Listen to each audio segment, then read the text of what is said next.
My Aunt Mary Claire was one of the first women on the trading floors of the Chicago Board of Trade.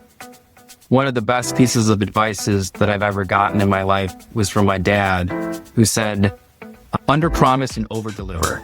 Sometimes you need to be the seaplane, other times the surfer, sometimes the snorkeler, sometimes the scuba diver. And sometimes we can be the scuba diver and actually we need to lift ourselves up. I would go back to my 14-year-old self and, you're not the geeky, introverted, 8th grader. You are at that point in time. You're stronger than you think, and there's nothing you can't do. Never stop learning. If you stop learning, then you're going to get complacent. And if you get complacent, you're going to get left behind. Troy, I am delighted to welcome you to an episode of Stratospheric Leaders. And I know just from the initial conversation that we've had that this is going to be a really enjoyable and insightful conversation. And before we get to hear your leadership kernels, I would love for the audience to get a sense of who you are when you're not in the seat that you sit in. So let's just rewind back to when you were a child. What did you dream of becoming growing up? Growing up, you change career, paths a little bit, like, fireman, policeman, like when you're younger. But actually the first kind of real career path that I kind of thought I wanted to go into was politics. I remember when I was young, I used to say I wanted to be the next mayor of Chicago. This was like 7th, 8th grade. I was very fascinated with, living in Chicago with Chicago politics and just politics in general. And, would read the news and, was fascinated with the elections and everything. So I thought that I would one day run for public office. How do you feel about that now? Still on the bucket list of things to do? Throughout my career, I realized it's actually better to influence politicians than to be a politician, actually. But, I wouldn't rule it out completely. I do like public service a lot. I think that there's a lot to give back to the community. And I think that there's still a lot of work to be done in government today. There's a lot of, services and policies that I think we need to craft for our future generations. And right now I'm doing that in finance, but I would love to maybe one day be able to do that in other areas. You just said the word influence a second ago, and I think there are so many skills and qualities that are transferable. They transcend sectors. When you think about influence, what do you think makes somebody a good influencer, given the fact that it's quite an important quality to have? Yeah, that's a great question. I think one, you have to be very engaging. You have to have a lot of interpersonal skills to be able to represent an argument.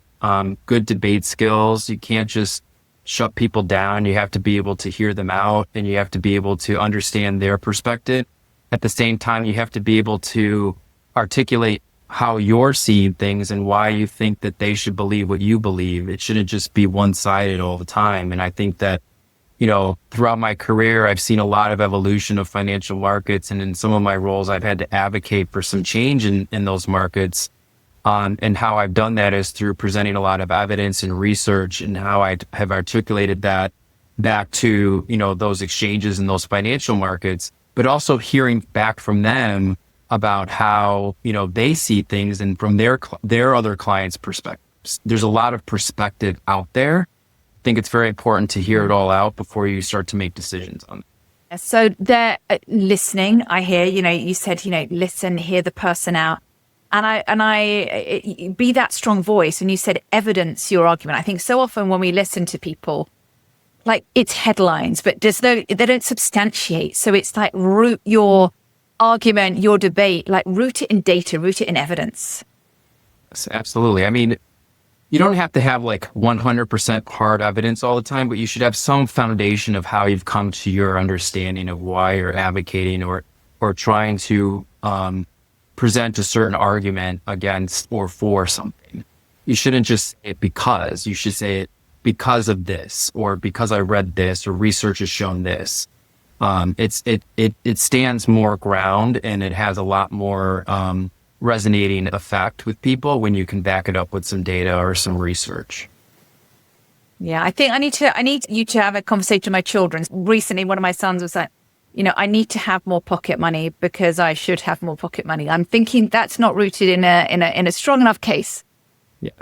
I would say to my son, put a business plan on what you would do with that pocket money, and then we'll talk. Yes, I think that's because again, it encourages them to be thoughtful, to be strategic. How are they going to spend, invest? And look, when we think about children, you grew up, and I've understand from our conversation, you were surrounded by trailblazing women. So not just women, trailblazing women. And I think it's really important to underscore that word trailblazing. And how did they influence you? We can go back to that word influence. Yeah, I mean, they were, very significant influences in my life. My mother, actually, and my aunts.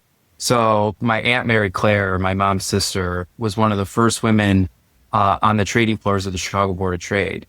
And, she helped kind of trailblaze a lot of the women that came down to the floors, beyond her, including my mom, who was the youngest in her family. And when she got down there, she had to really fight with a lot of grit to really make a career for herself. And I'm very proud of the business that she built. She built the clearing services business, and she brought in a lot of her sisters and her cousins, who were all women, to operate that business. And it ran for 17 years before she sold it to FC Stone. Wow. So grit. And so is that something you identify with yourself? I do, yes. And I learned that from my mother. Yeah, it's there's a great book, I think Angela Duckworth talks about grit being one of the, and I think especially in today's world, and I say this to my children, I was like, it was school, there can be a lot of participation medals. I'm like, the world out there, you don't get an award or a job for, just showing up. You got to do the work, you got to hustle. Yeah. I mean, that I also learned that from my father as well. But I think with women, there had to be a little bit of an extra kind of ambition and work ethic to be able to make it in finance. And I was very proud of my mom and women in my family who were able to do that.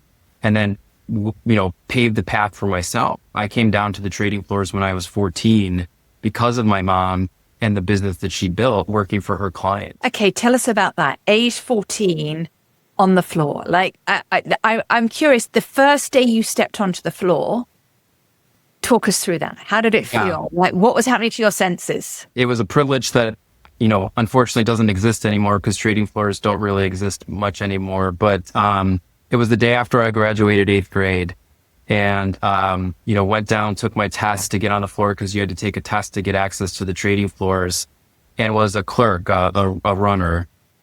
And one of the gentlemen that I was clerking for was a very tall man, and he gave me one of his old trading jackets that literally went down to my knees. And so I'm like this 14-year-old boy, still going through puberty and growing and have this really oversized jacket on me on the floor.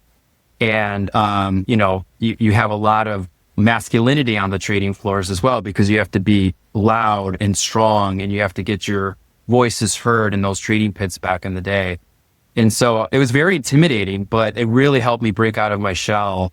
I was very introverted before I started working on the trading floors, and it's hard to not describe me as an extroverted person.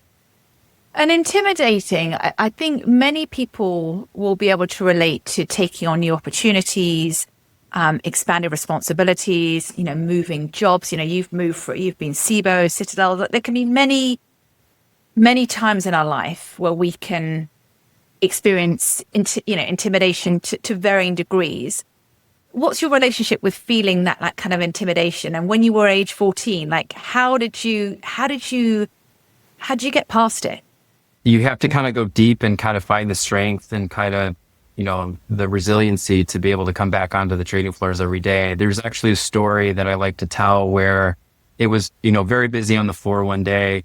One of the phone brokers was trying to get my attention, and I didn't hear him, and he threw the phone in my head. And I don't think he intended it to hit me. It was more just to grab my attention, but it hit me in the head. And, that was just the atmosphere. And, that can be, very humiliating and embarrassing at the same time. But I just took it as a product of the atmosphere. I didn't really let it bring me down. And then the funny thing is, when he found out who my mom was, he kind of really apologized about it. But, it was helpful that I was able to come into the business with a strong family name, with a lot of history. And, I had to make my own way, but I at least got a good jump start, and I didn't take that for granted. I made sure to really take the most of it, and, spent every summer at high school working on the trading floors, learning the business from the ground up. Actually wasn't actually something that I thought that I was going to stick with. Originally, I thought I might go into sports medicine or something that was, kind of sports adjacent, because I was really getting into sports in high school.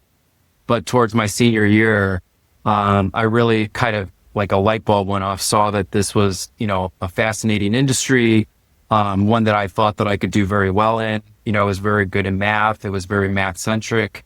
I knew that I could get some scholarship money through working at the exchange. And so that was the path that I decided to take very late in my senior year of high school, actually. You had a very interesting and distinguished career and a successful career in capital markets. And you used the word proud a little while ago. And I wonder, when you reflect on your time, to date in the industry, and we're going to come to Inplay in a minute, which is, your current role, and that's on the sports side. So it's interesting how, that love potentially going to sports medicine, that love of sports was already there at an early age. But when you look back at your career, what are you most proud of, and why?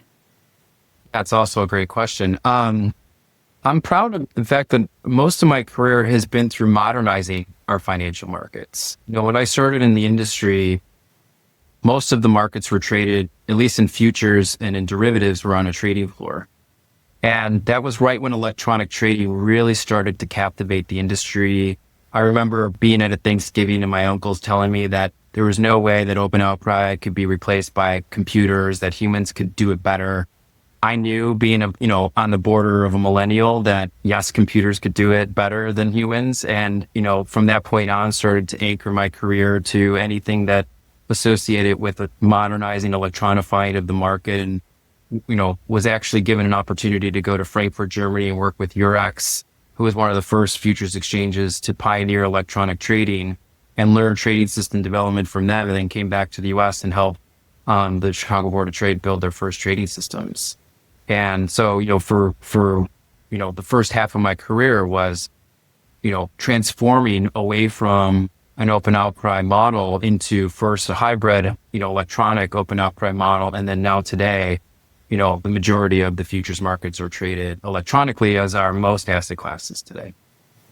It's the open outcry. I remember as a student, I was at Reuters back in 99, 2000, and we went to the LME and watched the open outcry, and it was extraordinary. You talked about the jackets that you age 14, someone gave you a jacket that went down to your knees. I was just intrigued by, different colored jackets and just the speed and the hand signals and the chaos. And I'm like, how does anyone know what's getting done? But clearly a methodology and a system that worked. And then I part of my career, I was at ICAP and I was on the interest rate swap side. So that was all about the electronification of swaps. Mm-hmm. And so that modernizing, I hear you. There have been many asset classes that have been modernized. And the word that really came up for me listening to you is, that being a pioneer.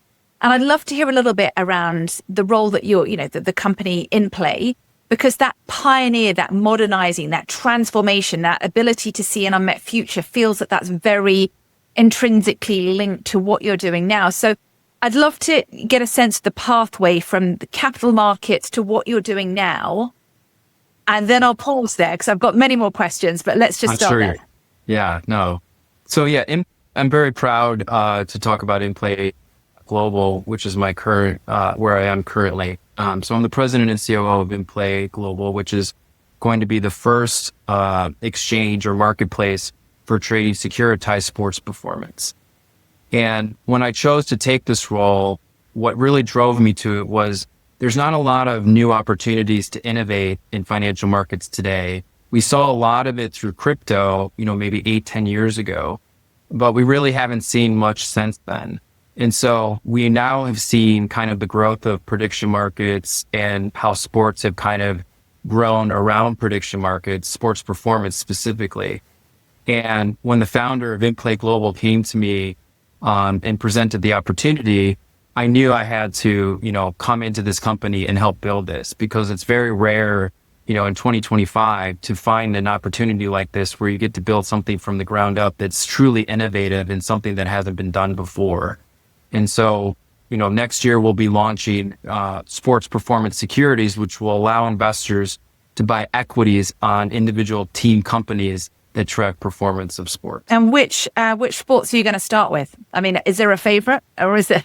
Well, there are definitely favorites. We want to do all the majors and some colleges, but we would like to launch with the World Cup next summer. It's a big global tournament, and it's being played in North America. So we see it as a phenomenal opportunity to make that our launch event.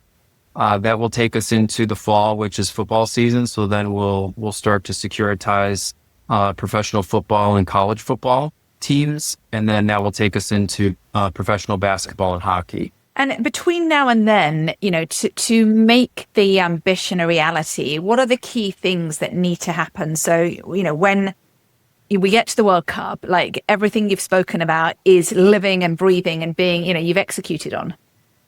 Yeah. So the first thing we had to do was we had to pick a technology partner, which we recently did. We selected a company or an exchange group called MEMX, the Members Exchange, which has a great track record in building not only their own technology, but the technology for other ATSs, an alternative trading system, which is what we will become. And they've already started to write the requirements and begin the build for that so that we can launch that early next year and start to get it tested and rolled out for the retail brokers and market makers to start developing too. Then we have to start educating investors on what are performance securities and why these are different than other stocks or other products out there that they might be trading around sports performance.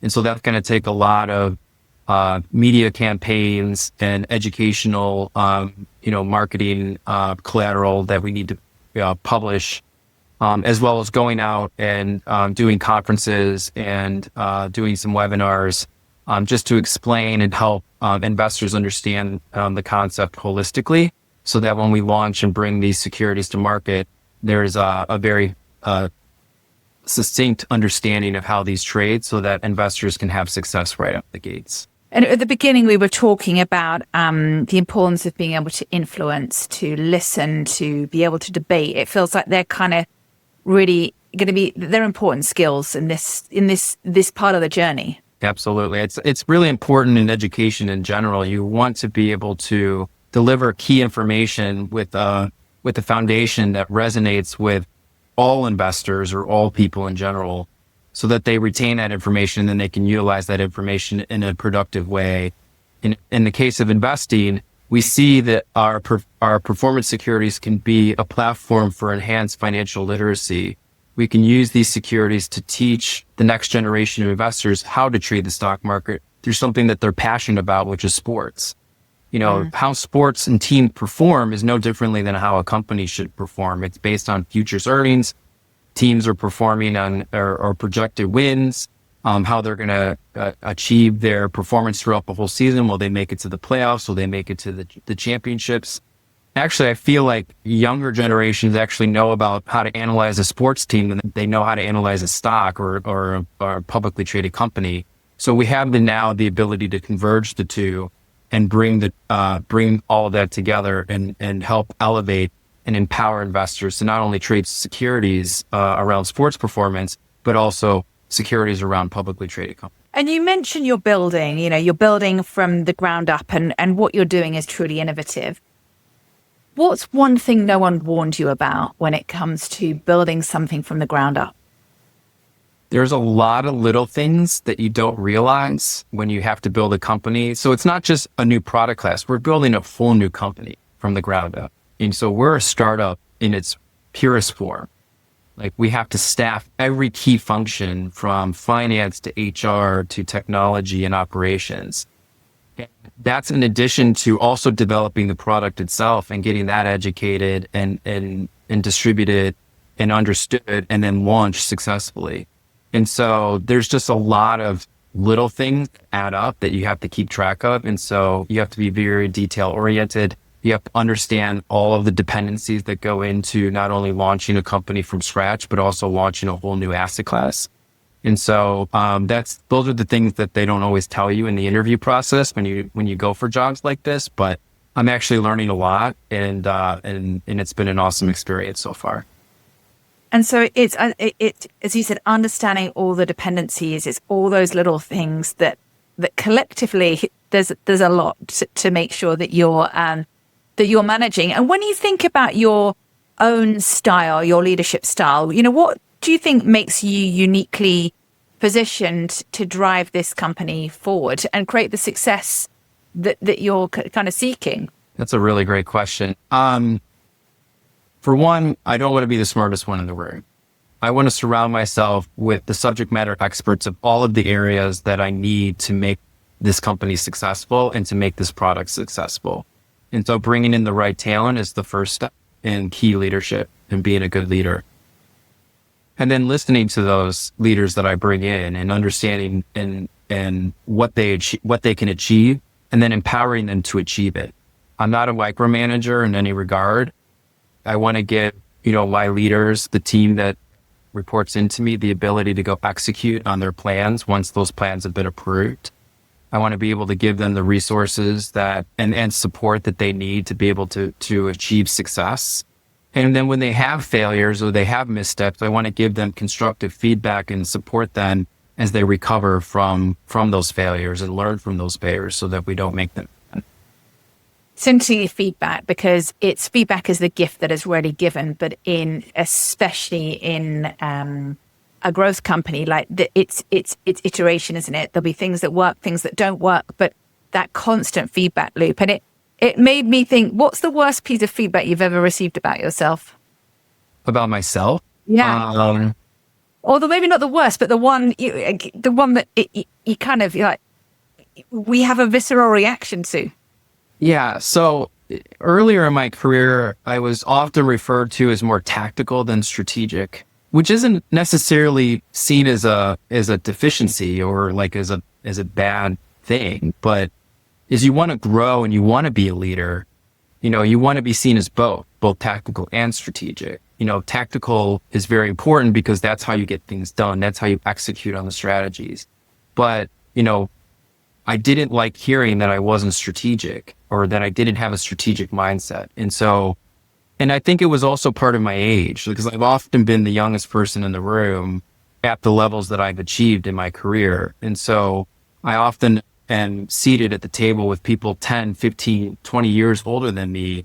And they see me as this young guy who doesn't have the experience or expertise that maybe they do. And so they equate that to a strategic mindset. And so I've definitely, over the years, tried to amplify that more and more and tried to express more opinion and strategic perspective and not just be, tactical. It's great that I am seen as that because that's what's going to get the job done. But what makes a really good leader is you also have to be strategic and forward thinking, and you have to anticipate, like a game of chess, 2 to 3 steps ahead of where you want to be. It's interesting, that people, we're all highly judgmental. We're human beings. And if you have a heartbeat, we are judgmental, sometimes consciously, other times unconsciously. And you mentioned there the fact that you are, often, at these tables and you are the youngest person. And people can make a perception of that age brings wisdom and more insight. And how have you dealt with that perception of, he's the youngest, he's more tactical, therefore he's less strategic? Is it, you said, I've expressed my opinions more. Like, what have you done to me? Or have you done anything? How have you managed that? I mean, I often try to prove people wrong and deliver what I say I'm going to deliver. One of the best pieces of advice that I've ever gotten in my life was from my dad, who said, under promise and over deliver. And that is exactly what I try to do. And, I try to never set expectations too high that I know are not achievable or that I can't deliver on. I'm a man of my word. I try to deliver on what I say I'm going to deliver on. And if I can show results, then that usually shows that I can be both tactical and strategic at the same. Makes me think of the bond market, where it's like, my word is my bond. Like there's a the handshake of, I realize I'm a bit of a people pleaser, so I overpromise, which is clearly is not a good tactic. You mentioned that you want to surround yourself and, with the smarter people. And I think, we are who we surround ourselves, the people we most surround ourselves with.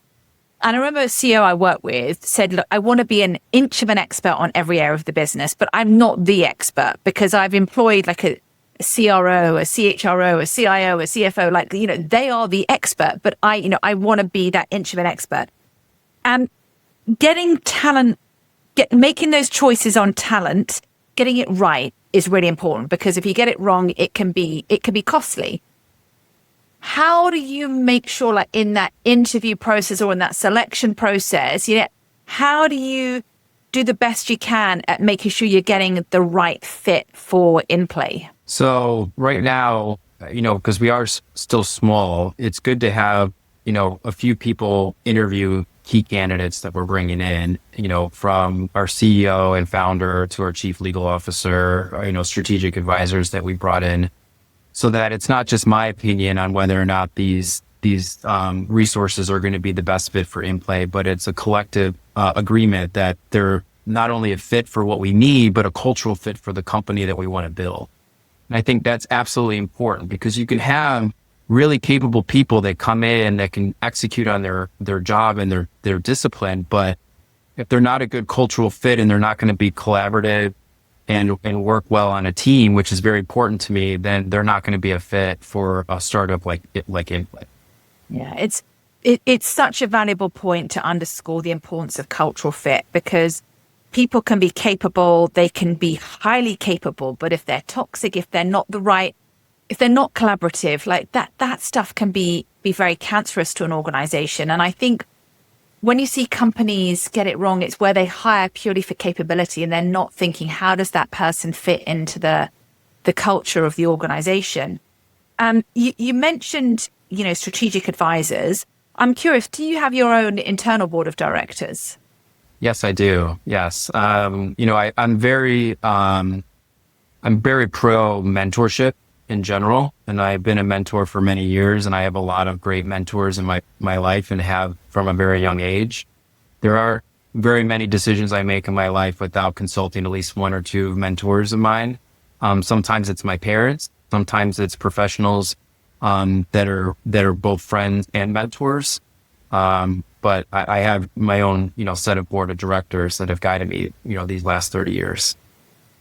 It's interesting. When I was early in my career, I looked at senior leaders in the industry, and I just assumed that when you get to the C-suite, you've figured it all out, and you couldn't possibly need any advice. And you realize over time that however senior you are, it's always good to have sounding boards, to have people who can be the mirror, to have different perspectives. Because sometimes when you're, and a client referred to this recently, he said, there's sometimes you need to be the seaplane, other times the surfer, sometimes the snorkeler, sometimes the scuba diver.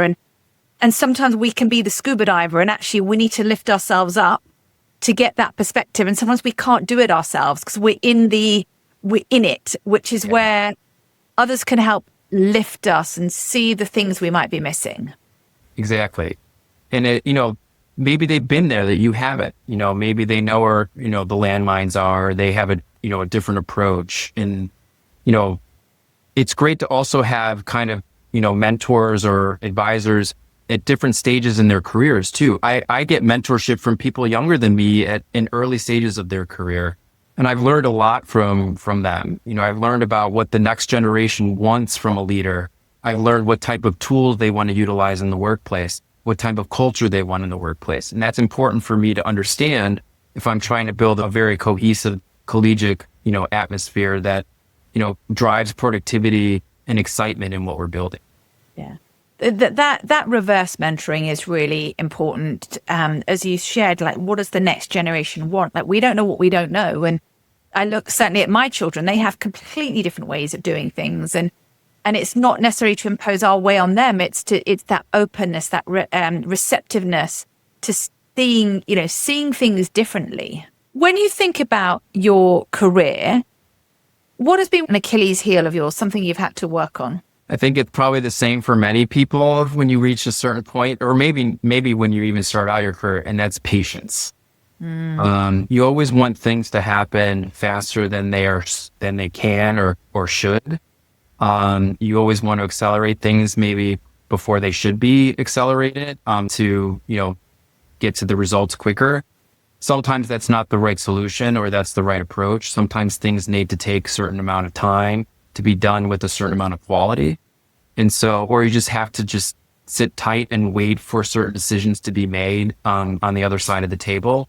So I would say sometimes, patience is my Achilles tendon. Yeah, it's the word impatience as well means I'm patient. Like I am patient. Like it's and I remember someone once said to me, it's exercise patient urgency. So it's patient urgency is like, yes, it can still be an acceleration, wanting to get things done, but also recognizing things take time. Exactly. And leadership requires many trade-offs. I mean, it does. Like we can't do it all. What have been some of the, I suppose, sacrifices you've made for your career? I think the biggest sacrifice is just time with family. Different stages of my career have, added a lot of working hours, sometimes 60, 70-hour weeks. A lot of travel, in my career. I've been very fortunate to have opportunities where I've got to travel all over the world, and that takes me away from my family. And so I may miss sporting events with my son, who's now 10, or, birthdays or, special occasions from time to time, or just quality time with family. And I would say that's probably been the biggest sacrifice for me.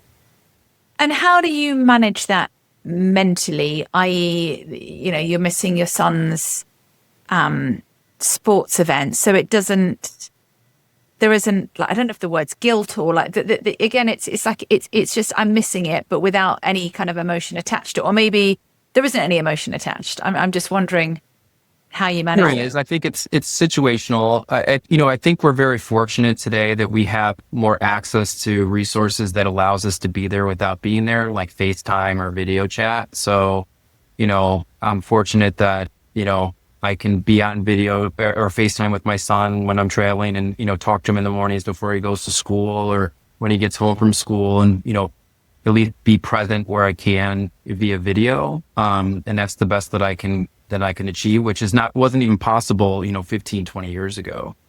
Yeah. So we're very fortunate, and it's just leveraging those resources to at least, make the best of the situation, to be as present as I could possibly be. And then when I am home, trying to make the most quality time that I can.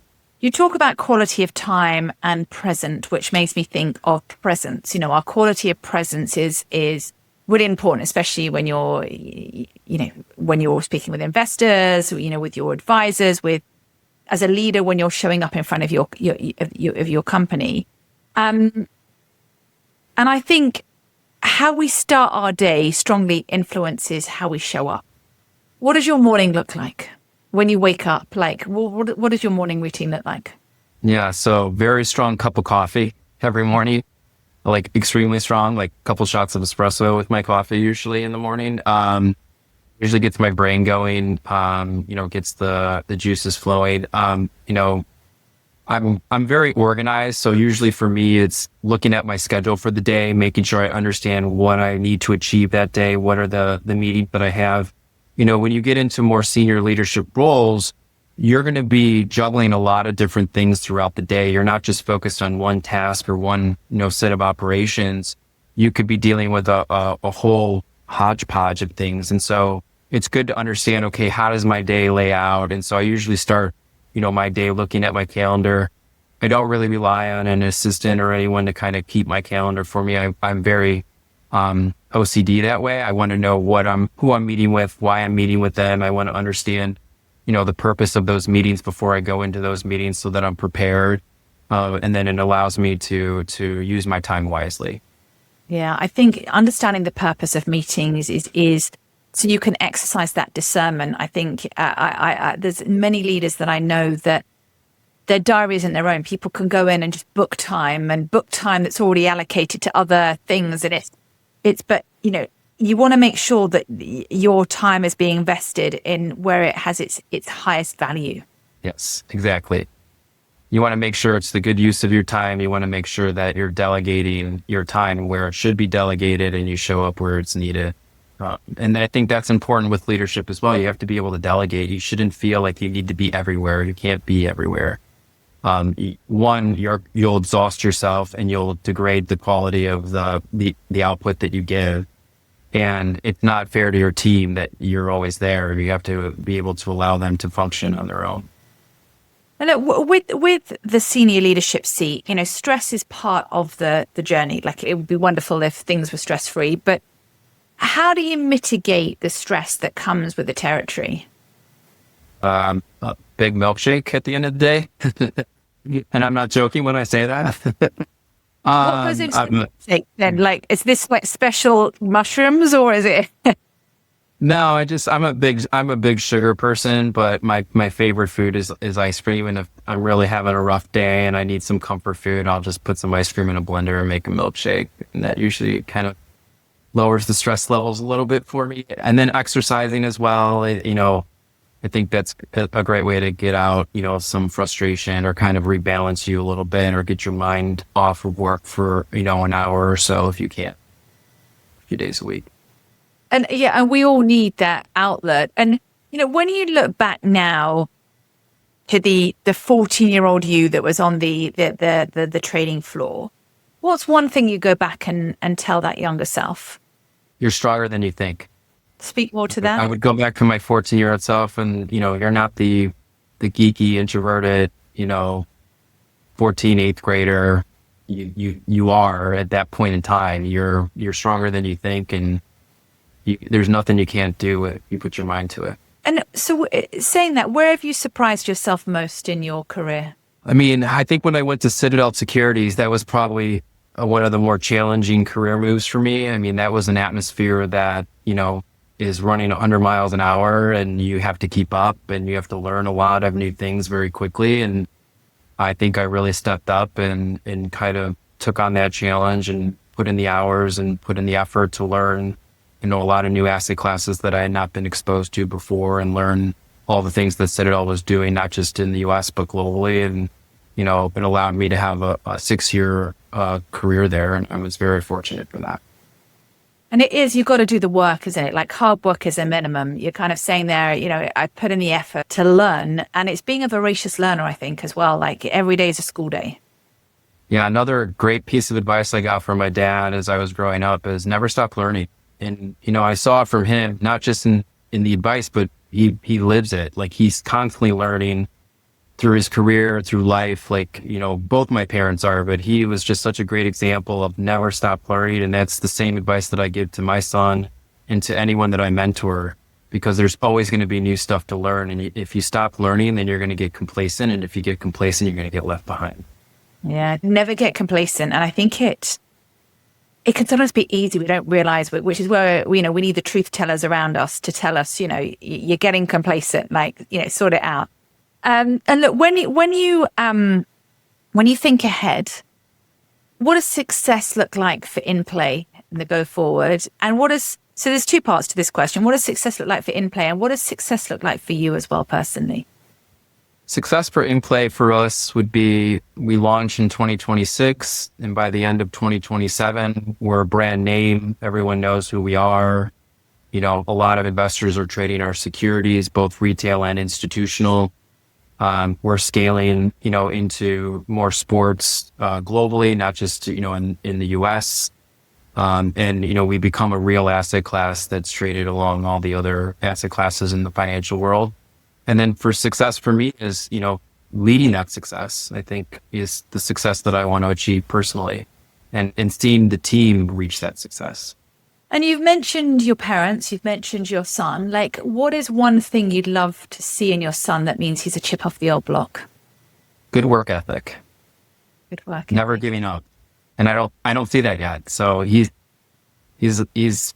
very determined and has a very ingenuitive mind and likes to know how things work. And I love sitting down and building Legos with him and just kind of answering, nonstop questions all day long. Like, why, this, and, very inquisitive. And I love that. And I hope that never dies with him. And you know what, that childlike wonder, that quizzical why, like it's children always are seeking to understand, like there's that curiosity by nature. And the fact you're doing your Lego, like that's building. He's already, chip off the old block and building. And your parents, when they look at the person that you've become, what do you think they're most proud of? I think they're proud of, my integrity, the person that I've maintained over the years. Like, you can get lost in this industry very easily. Like, you get swept away with, the success, the money, the fame, whatever comes with it, depending on the levels that you reach. I've never compromised my core values. I've always tried to, be a man of integrity, be a person of integrity, lead with integrity, and never compromise. Yeah. I think that's what they would be the most proud of. Well, look, this has been incredibly insightful, interesting. I've had a big smile on my face listening to you, hearing from you. Thank you for sharing your story. I wish you a huge amount of success. I wish Inplay a huge amount of success. And I look forward to that ambition that you've really spoken to. I look forward to reading all about it and that being realized. Thank you. Thank you for this opportunity. If you want to see the full episode, please do look at Apple and Spotify under Stratospheric Leaders, or go to YouTube where it'll be under Georgie Dickens. I hope you enjoyed the full episode. There are so many great sound bites shared.